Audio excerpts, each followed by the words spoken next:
Hello, and welcome to the Hub. I'm Sam, On that and today we're going to be reviewing. arrow. Oh yeah, Honor Thy Fathers. Two episodes left. If I could describe this episode with one word, it starts with bag and ends in aggage. Baggage. Angus, you had another letter there. Yep, that's how bad it Okay. was. Um, I'm gonna bring up. See, I was confused. See, Okay. I know his dad already killed someone because I vaguely remember them doing them kind of scenes ages ago. Remember they I brought it don't up. Yeah, that's what I mean. Because I was watching it and I was like, yeah, I vaguely remember Robert like killing someone, but I swear it was like at Verdant. That's what I mean. Like before Verdant was like, I don't know. To be fair, he could have killed a lot of people. We don't really know much about his life. no. I think it's interesting how Oliver handled it. Was like just come out and be like admitting stuff like I would have released the footage because upon watching the footage I was thinking it's a little okay. I think really the crime more so was the fact that he just kind of bookie and ran out of there. You know what I mean? But Mm. like both of them are shoving each other and he just happens to go over the edge. It's not Right. like he slapped the crap out of him You and could then have played it as probably. an accident. I will say about. I agree with you that Oliver releasing the footage was good. Whatever we go on to say about the episode itself, that's something points in Arrow's favour that Flash isn't learning from right now. At least Oliver's learned from his mistake Oh yeah. in the past. There you go. Got out front.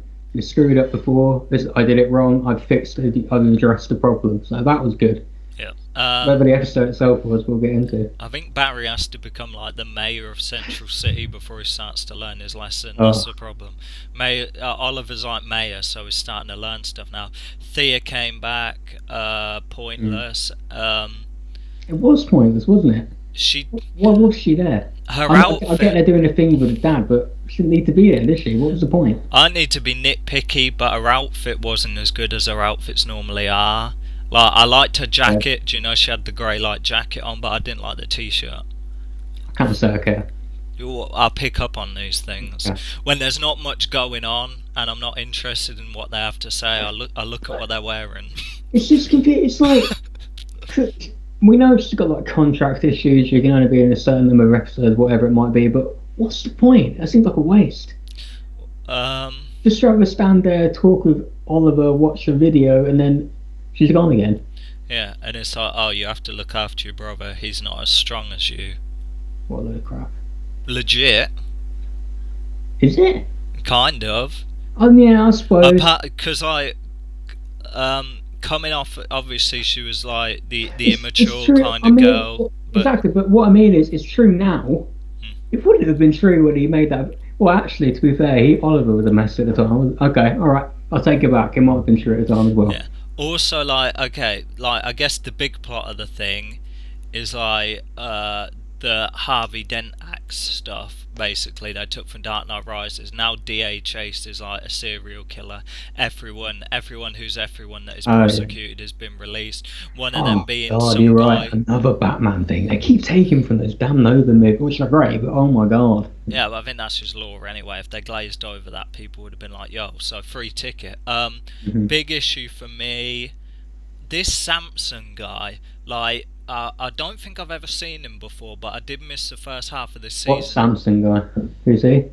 Just do you know the guy they kept shooting, and it was like, I Oh, don't, Cody. Yeah, no, he was in an episode. yeah, I was gonna say because it's like this guy don't feel pain. Okay, then he don't feel pain. He got shot like 4 or 5 times straight through the chest. I get you don't feel pain, mate, but that's dropping you regardless whether you feel pain or not. He Yeah. should have just died there and then. Literally should have just died. I don't remember the episode. Cody Rhodes, the pro wrestler. I don't remember the episode, but yeah, he was in another one. He has some sort of superpower crap, I guess. So Well, immortality apparently, because he got uh, popped some good times. So yeah, they're stealing the chemicals to make tuberculosis. That was literally Justin Claybourne's plan before he was put down by Arrow to kind of release it to make a pandemic and then make cash off the inoculations. So that was basically so now that's are what you hit. serious? Did I miss that? Is that literally the thing? Tuberculosis? Yeah, Don't we have a cure? Do we not have a cure for that now? Yeah, but this is like super like systemic stuff. Okay, I'll take your word for it. I don't think that word was relevant to that, but it sounded good. Virulent, as it were. That hasn't. Yeah, because this batch is so amazing and that the chemicals are mixed so great that there's literally no cure for it and there never will be a cure for it, apparently. Oliver's words, not mine. Also, you had flipping Rene and Haas. Oh, this is annoying. Well, one bit that annoyed me, okay, I'm still trying to work out how that would work, him being a vigilante. The one thing that annoyed me is the fact he didn't turn up at the meetings. Yeah, I know he's got trepidation, but when that little kid was sitting there and then flipping... See, I like the fact that when they panned to Lance's phone, there was tons of messages like, yo, yo, yo, where are you? As opposed to just one message, where are you? You know what I mean? There was about 20 on there, so I thought that was good. But yeah, it annoyed me from kind of a storytelling perspective. It's like, because he had that conversation with Lance, and it seemed like a conversation you'd have when you're wrapping up this story. Mm-hmm. It seemed like a conversation you'd have where Rene has already dodged that meeting, and then they've like arranged another one, and Lance is here like, this is why you have to go, blah blah blah, and they've laid that out. But now he doesn't show up. That just makes him look horrible. Yeah, I felt bad for the kid. Yeah. The kid's a good actress. She looked sufficiently. I'm telling you, Lance is going to wind up taking custody. Well, it'd be like a sitcom situation. It'll be them two kind of sharing custody, which I guess it'll work because their chemistry's good. You know what I mean? Rene's a good character anyway. But yeah, that way Rene can go off doing his vigilante thing, and there's someone to look after the kid. And also now Lance has a kind of sort of replacement for his dead daughter. Yeah, he's coming back next episode. Well, no, it's not really her, is it? Yeah. Well, she reveals herself to him, so that's going to be Woy. But yeah, I think they're just kind of tootling the whole emotional stuff, because when he goes on about, I can see how like, well, I'm not going to say completely with me, but I can see how people listening to his little monologues where he's going on about his relationship with Laurel and stuff like that. I can see how that would well some people up. So that stuff kind of works, but you don't want to overplay it now, because it makes Rene look dumb. It makes him look inauthentic because he's completely completely going against everything he said with no reasoning. Yeah, I get the whole bringing all the stuff's painful and stuff like that, but you got to move past that. You got to put the kid first. I wonder if whatever goes down with Oliver's kid is going to factor into his decision, because he's basically doing the same thing Oliver's done, which is send your kid away. I don't think they're going to kill Oliver's child, but I wonder if that'll play a role in Rene changing his mind. But that was annoying. Maybe that is what they're doing, because yeah, there was a reference to it. Oliver's got Felicity on trying to find him, but they can't find him, and then it's like, oh, I feel good that the fact you can't find him means that Chase can't find him. Whoopsie. And there's a big issue now, because we come to the climax of the episode. Prometheus and Oliver face off. Oliver mugs him off, oh, your daddy don't love you, and then Chase just gets down on bended knee and submits. It's like, dude, you should have killed him there and then. No questions asked, no worries, nothing cleared up. But it's kind, in a sense, he had to not kill him, because if he's got Willie, then it's all gone to crud. And in a sense it's gone to crud anyway, because Chase is now locked up in Argus.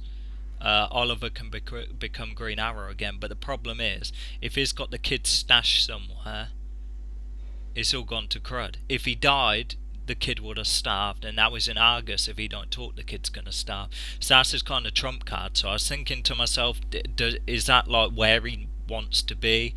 Has he kind of played Oliver a little bit, or has he just not? It just so happens he has that card, because he's pulling a real dumb face when he's in his cell. I think it's where he, I mean, we talk about them ripping off the Nolan movies, Joker written all over it. He's in prison where he wants to be, and he's going to escape and do his thing in the next episode, I guess. Yeah, I think the next episode's going to be good. Black Siren, I guess she's teaming up with him, and Malcolm Merlin's coming back. So this is like the first appearance of Merlin in this season of Arrow for like a while. because he's been off doing Legends of Tomorrow, and obviously now that's come to an end. We need more Barrowman. But this is like, I think this is like the penultimate episode coming up now, so I mean, it should be a good one. Am I confusing 2 weeks worth of episodes, or is this the one where we had the flashback of Oliver and your Russian man going back to the island? Yeah, they go back to the island. I mean, obviously they do the stuff with the Deathstroke mask to remind you that it's coming in case you forgot, so it's not like, oh, we're just going to drop Slade in there. It's like we've shown his mask in flashbacks. Yeah, so he's on the island, is doing his thing, like waiting for doing the bonfire and waiting to be saved, and then Kovar, who I'm pretty sure was dead. I'm pretty sure Oliver killed him. But yeah, now he opened his eyes again at the end, didn't he? Oh yeah, okay then. Yeah, that makes sense. So yeah, now he's managed to track him to Lian Yu, so that explains why, because he's ready to kind of leave the island, and like he packed him a little beard as well, so it's like, because there's no razors on the island, he makes a reference, so I guess he's packed him a fake beard, but it turns out he won't need that, because I guess he'll get out of this, kill Kovar properly, but then he'll be stuck on the island for about another year before he gets saved, I guess. Yeah, let's talk numbers. I'm stuck between 6.5 and a 7. Yeah. I'm going to be generous and go with a 7. Why not? Yeah, there are things that bug me about it, but I guess as a setup, this is one of those episodes where you have to get some crap out of the way so you can hit it full speed at the end. So for that, okay, all right, 7. I'll give it a 6.5. To me, it felt real convoluted. Like, because I was watching it, when I saw Chase in the end, like, just submitting and stuff like that, I guess that, yeah, it's where he wants to be, but it's like, I didn't feel like that's where he wanted to be. I've still got to say, on Chase, I'm kind of annoyed that they baned him. Like, why, you don't, at this point, Talia's been in, what, 2 episodes? Oh, I wonder if they'll have the fight or they'll save that for the finale. What was the point, though? You might as well have kept him as the villain. You didn't need to make him like Bane and Talia in the whatever movie that was. There's no need. Rises. Yeah, I don't know, because she was kind of pointless. Exactly, she's not in it enough. I hope Nissa batters her. Who cares? I don't care about that. Maybe Talia al Ghul will be the villain for like next season. You think so? Well, that would be cool, because we haven't had there is no, I mean, yeah, you had Isabel Rorschach, but she was kind of like whatever, but really, I think it'd be nice to have a female villain for the season. She's a good villain, it just depends, like, I don't trust her in the hands of those writers. To be honest, I'd rather they not go down the mystic route again, though. If it doesn't work with Ra's al Ghul, I don't see it working with his daughter. Well, they got more time to work on stuff now because there won't be flashbacks. So, if they do a Ra's al Ghul story with her and don't cock it up, like as I said, I don't trust her with these writers. Yeah, if they were good writers, it'd be good. I wouldn't complain. But there's not good writers. They cock all the characters up. So, you know what I mean. But a female villain, I'm down. That'll be good. Okay. So yeah, I'm Sam. I'm Matt. That's our review for Arrow.